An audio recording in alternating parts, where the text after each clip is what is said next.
Ты помнишь свое 24 февраля? Да, я ехала в поезде от беженцев в Ростове-на-Дону. И я так ужасно устала после беженцев, слушая их истории, что я просто поставила режим не беспокоить и спала крепко. И потом я включила телефон, я не помню, было часов, может, 7 утра, и там просто градом посыпались сообщения, потому что многие не знали, где я нахожусь, и знали, что я могла куда угодно поехать, и забеспокоились. Я даже не поняла там, в чем причины, а потом открыла «Медузу», увидела, что началась война, и охуела. Но я помню, как я смотрела, что люди завтракают в поезде, и вообще не понимала, как. И потом я стала слышать разговоры соседей по плацкарту. Там кто-то говорил: да, мы сейчас им покажем, сейчас мы заберем наш Донбасс. Мне кажется, что люди еще не понимали, что атака была на всю Украину. И потом я приехала, и у меня в этот же день приезжали друзья ко мне из Питера. Это была давно согласованная акция, и это было все странно. Типа, ну я не видела их год, я ужасно соскучилась. А моя подруга украинка, у нее папа во Львове, она была в раздрае. И было ощущение, что мы как бы заблокировали или недопоняли масштаба в первый день. Я помню, что они приехали к нам, мы все вместе пообедали, потом они ушли все вместе на концерт Земфиры, ради которого они приехали, а мы сидели и не понимали. Ну, обсуждали и пытались понять, что происходит. И вот это вот, что ты разговариваешь, а сам сидишь все время в телефоне. Ты просто мониторишь, ты надеешься, что, блядь, может, это какой-то фейк, может, все это не так. Я подробно этот день не помню уже, потому что мне кажется, что все слепилось одним комком. Знаю, что девчонки приехали вечером, мы выпили, обсудили, что Земфира ничего не сказала, и легли спать. Но из-за того, что у меня было столько перемещений и приехали друзья, у меня не было вот такого, знаешь, максимального погружения в этот ад. Потому что что-то тебя возвращало все время в жизнь, что все время тебя вот так вот цепляло, цепляло, цепляло, и ты не мог понять, что это правда. Когда ты поняла, что все безвозвратно изменилось. Я каждый день это понимаю. Я каждый день с этим. Я помню, что когда девочки уехали, они были всего 2 дня, и я смогла остаться одна и вообще об этом подумать. И я тогда испытала ужасную злость. Отчасти эгоистичную, потому что я поняла, что моя жизнь сломана. Сейчас я каждый день понимаю, что моя жизнь сломана. Каждый день. Я смотрю, вот прошли эти переговоры, дали какую-то надежду, ты думаешь, пусть оно все закончится, и мы здесь будем расплачиваться. Ну просто будем гнить в этой стране несчастной. И это надежда. Типа это лучший вариант. А потом ты видишь фотографии из Бучи и понимаешь, что ты опять сломан. Твоя жизнь опять никогда не будет прежней. Я даже больше скажу, мне кажется, что каждую минуту я думаю об этом. Это уже перманентная мысль, ее прям не убрать. С чем ты просыпаешься по утрам? Я каждое утро просыпаюсь и смотрю на котов. Первое. Я проверяю, что коты тут. Эта привычка всегда была. Потом смотрю, что Юля спит. И вот ты первое время, когда встаешь, короче, я всегда просыпаюсь в хорошем настроении. Всегда. Но я не знаю, это мое свойство, я всегда просыпаюсь в хорошем настроении. И вот только в последнее время я понимаю, что просыпаюсь, и это хорошее настроение, оно длится, пока мозг не проснется. Типа ты делаешь привычные движения, и потом ты берешь телефон, читаешь сразу, что произошло за ночь, выключаешь.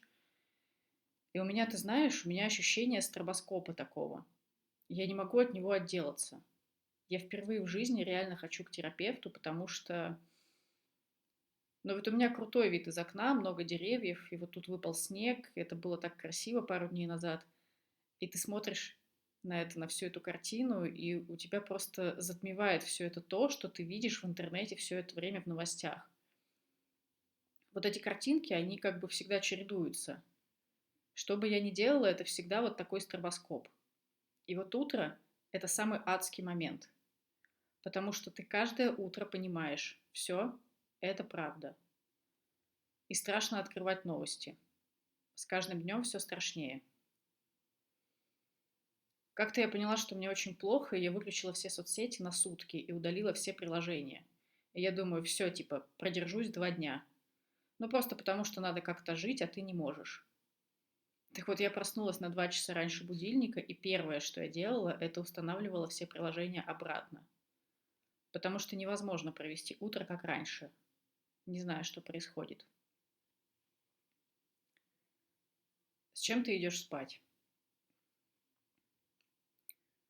Ты знаешь, мне кажется, что мы играем дома, не договариваясь. Мы играем в обычную жизнь. Мы обе знаем, как друг другу плохо, и это наша форма поддержки. Мы вечером вместе ужинаем, что-нибудь смотрим. Причем мы всегда любили смотреть мастер-шефа украинского. И мы вот смотрим мастер-шеф, именно украинский. И потом идем спать. Типа это наша традиция.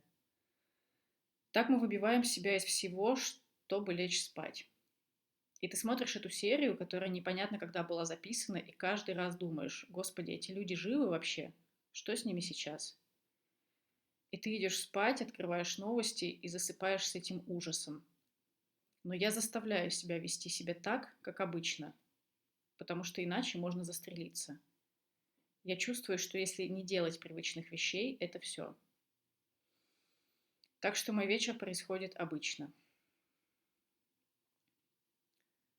Как изменился твой режим жизни, круг общения, способ существования? Я начала очень много работать. Я ебашу прям. Я просто все время работаю. У меня появилась новая черта, это к моему ОКР просто добавилось. Я всегда убираюсь. Каждый день у нас уборка. Каждый день.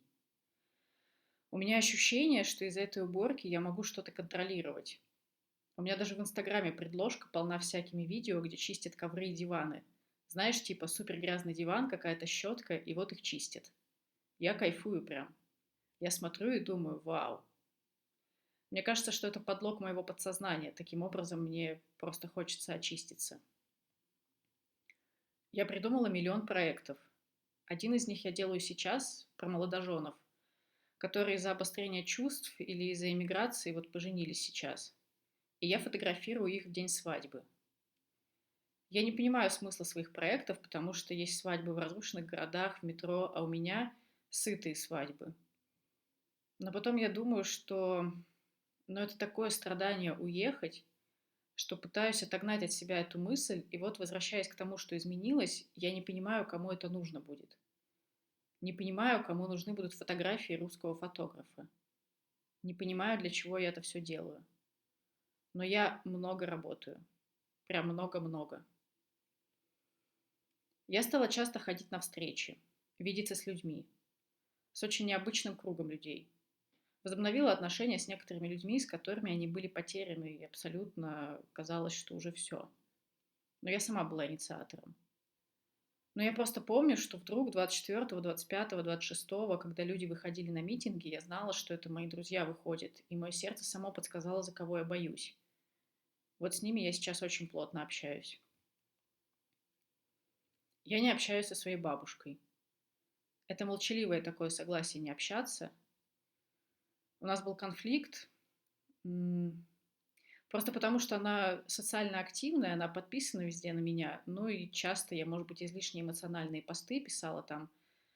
Она, в общем, пыталась убедить меня, что я еще не пожила просто.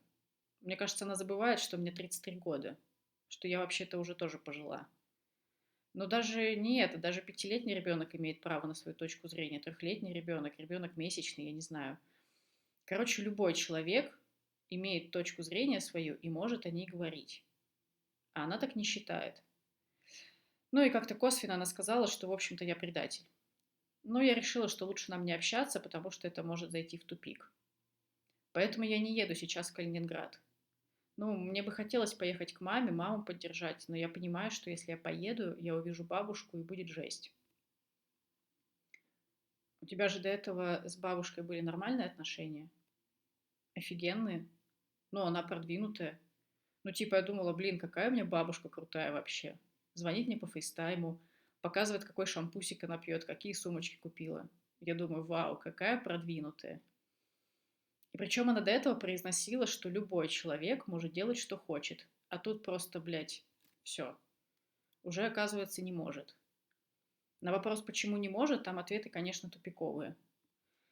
Ну, во-первых, я не пожила. Это главный аргумент. Ну, а во-вторых, надо поддерживать своего президента. А с родителями у тебя как? С родителями хорошо. Моя мама отлично все понимает. Она ведет свой блог, в котором пишет, как она себя спасает и помогает очень многим людям этим. И у нее много подписчиков. Ну и благодаря этому я слежу, какой у нее эмоциональный фон, вообще, как она, чего. Мы и раньше не часто созванивались. Я человек, который редко пишет кому-то, когда кто-то далеко. Но от этого у меня никогда не теряется связь. Так что мама нормально. Она очень боится за меня. Боится, что я куда-нибудь выйду, что меня заберут, что я слишком активно высказываюсь. Она не говорит «не высказывайся», она просто говорит о том, что она боится. И что-то я даже удаляю. Я в какой-то момент сменила аватарку в Инстаграме, и она написала, что у нее уж сердце заболело, и я думаю, ну господи, ну мамочка важнее, чем мое там высказывание в виде фотографии на аватарке. И я сменила обратно на привычную. Ну не то, что чем мое высказывание на аватарке, а просто мне кажется, что, не знаю, уже непонятно, знаешь, что надо делать, что не надо. Не, ну нормально с ней все. Мы даже поговорили про эмиграцию. Она сказала, я пойму, если ты уедешь. Она сама начала. Я говорю, я не уеду. Пока точно.